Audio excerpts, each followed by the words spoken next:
Okay, so have you ever just felt that constant pull? Like you always need to explain yourself, or Yeah. just the sheer noise of everything. It can feel pretty overwhelming, almost like you can't hear yourself think sometimes. Yeah.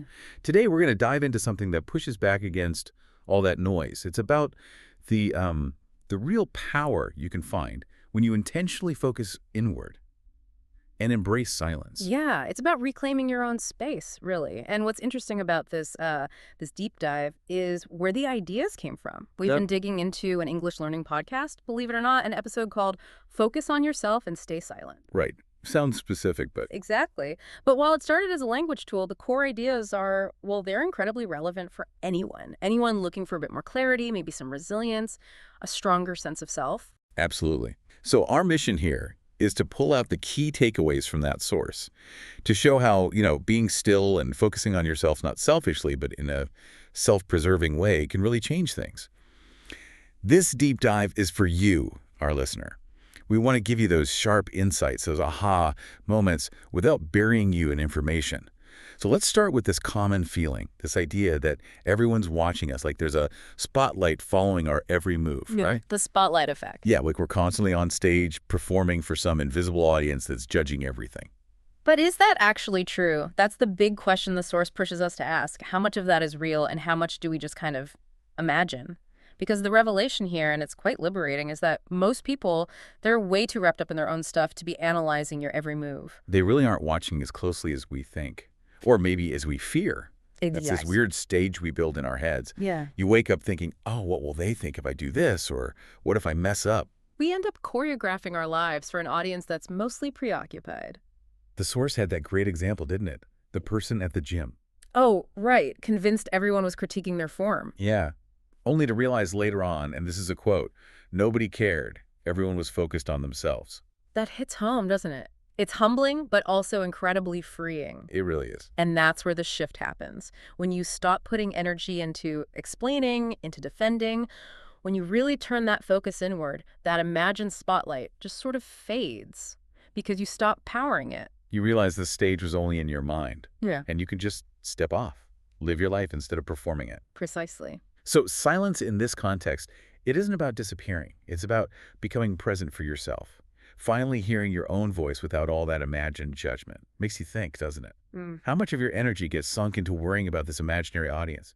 Now, okay, being silent, Mm-hmm. it can feel weird sometimes. Oh. Socially awkward, maybe. Oh, definitely. That pause in conversation. Yeah. You wonder, are they mad? Did I say something wrong? And we just talk to fill the space, right? Even if it's just noise. It's almost an instinct. Fill the void. But the source challenges that. It argues that while talking feels easy, choosing silence, that actually builds strength. If you look at the bigger picture, it's not about being antisocial. It's about cultivating this quiet confidence, one that doesn't need constant chatter for validation. How does that work? Exactly. Well, when you choose to be quiet sometimes, you're not rushing to prove yourself. You're listening more, observing. You only speak when you feel it, really matters. Mhm. And that gives your words weight, impact. Okay. Like that analogy the source used, you meet someone who doesn't say much, Mhm. but when they do speak, everyone tunes in. That's not just them being quiet, that's real confidence. They don't need the constant back and forth approval. Exactly. It's an internal validation showing itself. And the source mentioned a personal benefit too. Staying quiet help them notice more. Mm-hmm. And importantly, see who respects me for my presence, not just for what I say. That's a powerful filter. It reveals the genuine connections. So silence becomes a teacher, in a way. A profound one. It teaches you, as the source puts it, that your value isn't in constant explaining. Your value is in who you are. Period. Your presence has weight on its own. And that's where it gets really interesting. It's not passive. It's confidence in action, a deliberate choice. Yeah. So for you listening, how could you start cultivating that? Maybe just pausing before answering, observing a little more.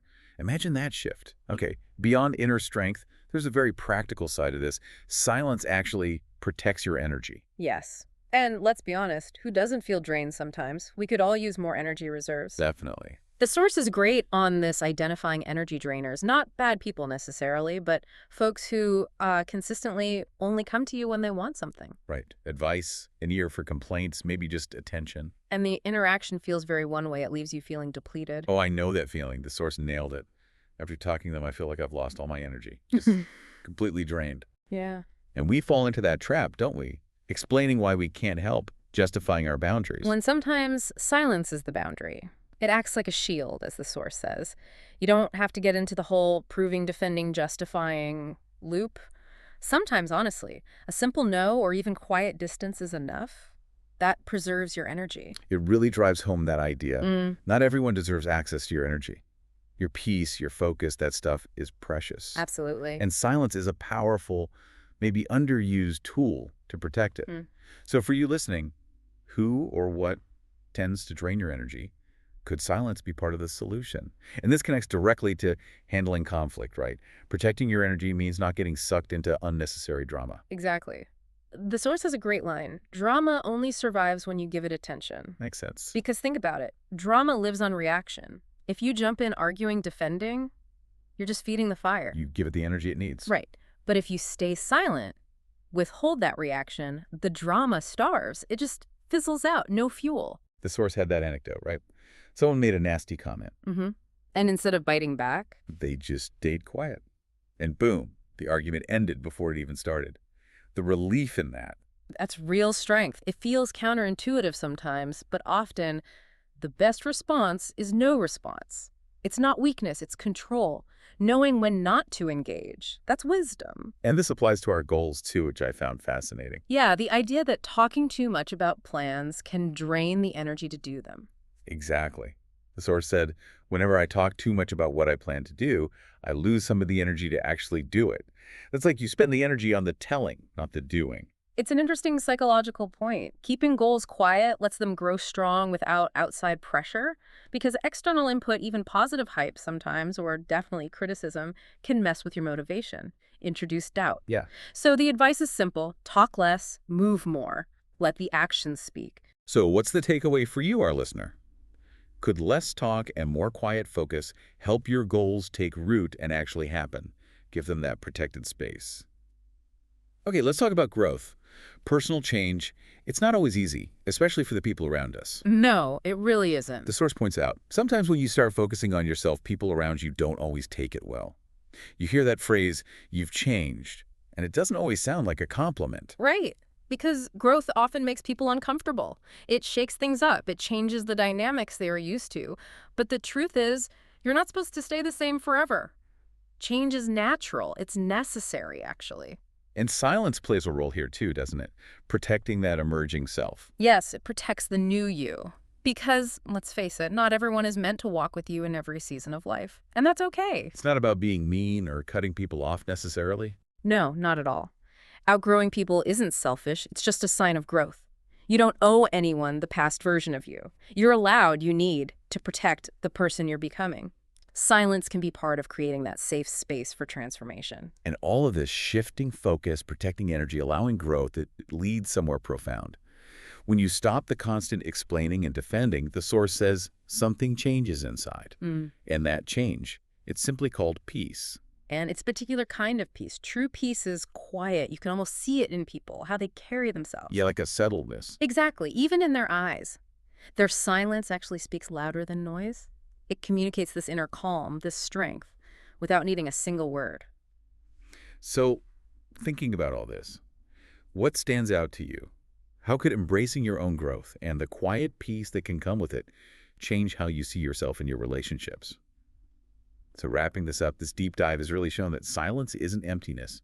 It's not weakness. Not at all. It's clarity. It's strength. It's the foundation of real confidence, as the source put it. It's like this overlooked leverage point for real change. Yeah, a superpower, almost.